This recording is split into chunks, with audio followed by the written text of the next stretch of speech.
In the past few years, passenger trains have been making a comeback in Mexico, and the world is watching. You've probably heard of Tren Maya in the Yucatan, or maybe El Insurgente, the new train running between Mexico City and Toluca. Both have been featured on this channel. More recently, President Claudia Sheinbaum has announced massive investment in more new rail corridors. It's a welcome change several decades after passenger rail in the country fizzled out. But where did this rail revolution begin? What was the first modern passenger train? Let me introduce you to the Tren Suburbano in Mexico City.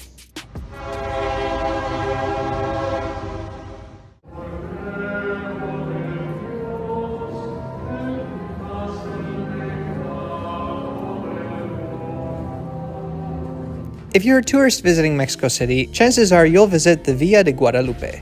This is a religious complex and a site visited by over 20 million pilgrims a year, with the old basilica dating back to 1709. If you visit La Villa, make sure you also visit the nearby Railroad Museum. This is a charming little museum tucked away on a quiet street, and admission is free. The museum is the old La Villa railway station. This building opened in 1907, but trains have been serving La Villa since 1857. Back then, this was a separate town from Mexico City, and there was a 7-kilometer railroad connecting the two. Eventually, the railroad extended to the port city of Veracruz.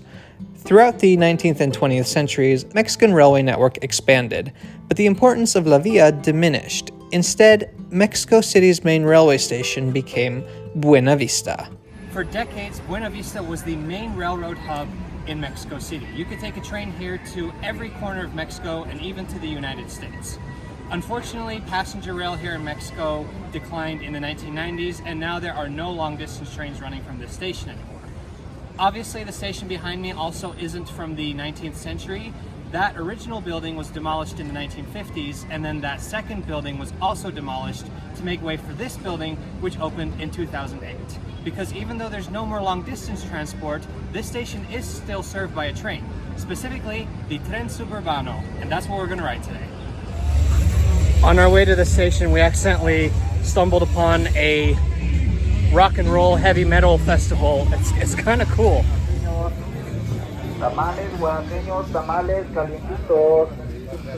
Traemos de salsa roja, verde, mole. And today, the station building features a large shopping mall. But we're not here to shop, we're here to ride the Tren Suburbano.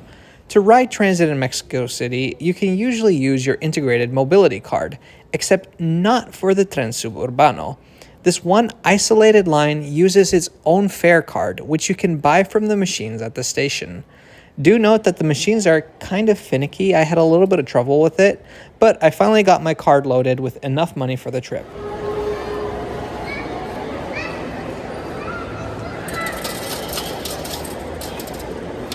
And I'm pretty sure that it has an ad for a grocery store printed on it. A trip under 12.9 kilometers will cost 11 pesos, while any trip longer than that costs 25 and a half. And we're riding to the end of the line today. Tren Suburbano uses these trains, built by Spanish company CAF. CAF has built many trains around the world. Tren Suburbano is special because it is also operated by CAF. That's right. This company has a contract that lets them run the trains on this line until 2038.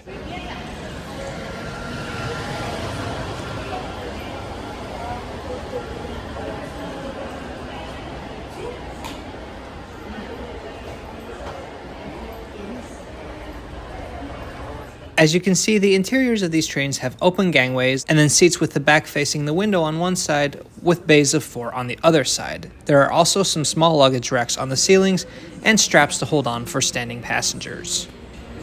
Made it on the Tren Suburbano. The station is very crowded, but we kind of walked to the front of the train and it's much emptier here.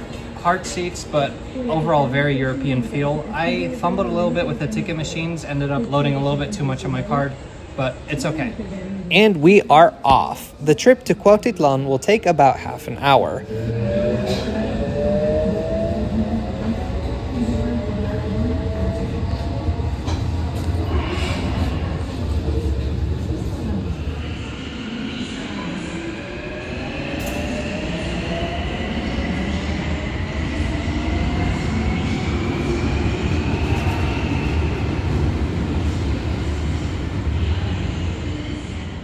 Tren Suburbano exists to connect Mexico City with the communities north of it, located in the state of Mexico, which of course is a separate political entity from Mexico City. The line is 27 kilometers long with 7 stations. 2 of those stations are in Mexico City and the other 5 in the state of Mexico. Tren Suburbano is where Mexico's rail history intersects with the future of passenger rail. I mentioned the first railway, which went from Mexico City to Veracruz. That was completed in 1873. But the Mexican railway network really experienced massive growth under President Porfirio Diaz. By 1910, the national network was almost 25,000 kilometers long, and over the years it was nationalized. But in 1995, the Mexican government decided to privatize the railways. As part of the privatization process, passenger rail was discontinued. There were some tourist trains around the country that kept running, like El Chepe. Make sure to watch my friend Paul Lucas's video on that. But regularly scheduled passenger rail was gone. Of course, not counting the Mexico City Metro. But only a decade later, planning began to reintroduce passenger trains in Mexico, and the line that they chose to be the first was this one. Tren Suburbano between Buena Vista Station in Mexico City and Cuautitlan in the state of Mexico. It opened in 2008, but why did they pick this specific corridor? Well, because some of the preparation work had already been done decades ago. The year was 1978, 30 years before Tren Suburbano. The Mexican government wanted to electrify a railway line, and they ended up choosing the one between Mexico City and Querétaro. This line saw a lot of passenger traffic, a lot of freight traffic, and it was relatively flat, so it was good for a first electrified line.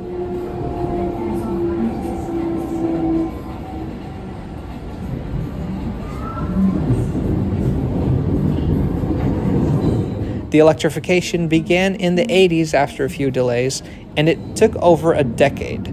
But in 1994, the line was electrified, and electric trains began running from Buena Vista to Querétaro.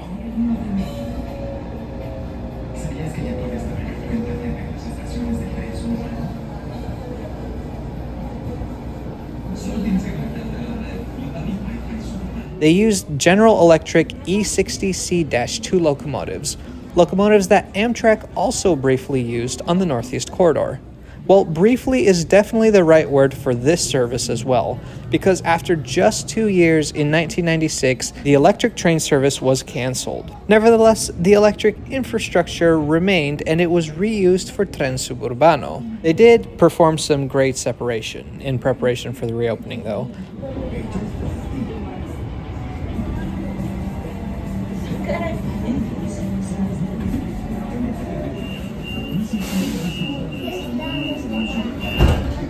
The Tren Suburbano runs frequently all day, about every 5 minutes. Initially, when the line first opened, ridership was actually lower than anticipated, but it has grown steadily over the years, and Tren Suburbano is a good example of what happens when you build a modern train line and run frequent service. People will come.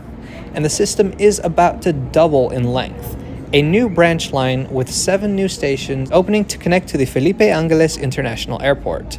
This new branch was supposed to be open already, but now it looks like it'll probably open in July of this year. A new fleet of trains is being built by CAF, and it will be used on this branch.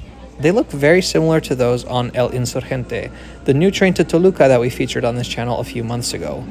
Earlier this spring, construction also started on an extension from the airport to Pachuca, one of several new railway projects announced by President Claudia Sheinbaum last year. Train service will eventually be extended all the way back to Querétaro.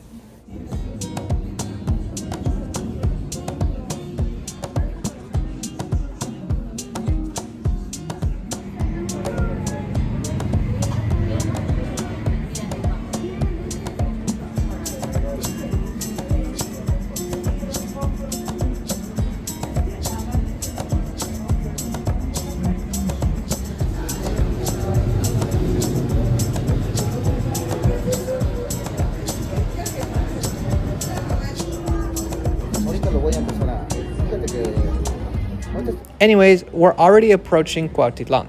We're going to leave the station for a little bit and then head back down to Mexico City.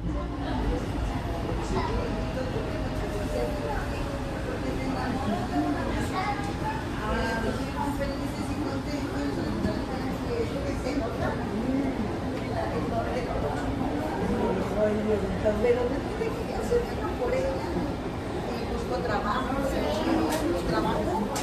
ya pusieron el departamento. Ya, ya, imagínate.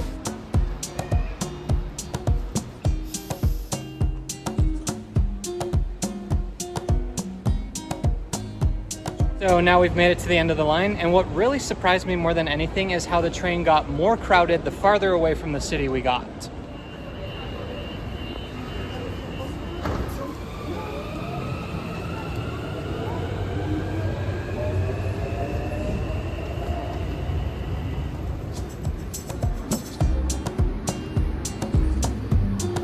So the fares are distance-based, so you have to tap your card out to make sure it charges you the right amount.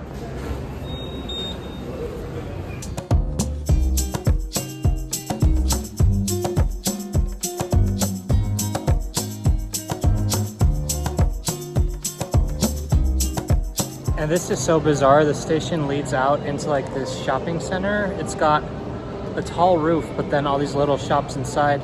There's a grocery store, restaurants, a bit of everything really.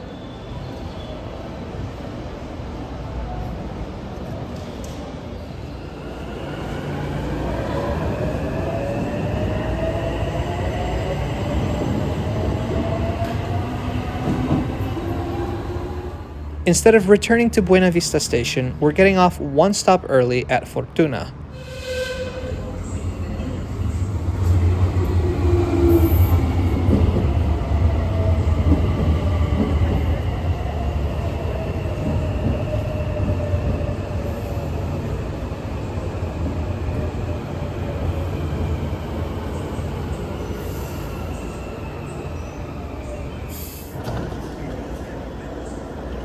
Here we can transfer to Metro Line 6, although I will warn you, it's quite a long walk. Anyways, that was the Tren Suburbano, the first of many modern passenger train projects in Mexico, and the last video that I filmed on my awesome trip to Mexico City. I can't believe that I've worked through all my footage already. I can't wait to come back here someday. Not to worry though, coming later this summer, I've got one more video inspired by this city's transit system. We will be bringing part of CDMX to DC. But that's all I'll reveal for right now. Thanks for watching today. If you enjoyed this video, please subscribe to Trains Are Awesome, and we'll see you next time.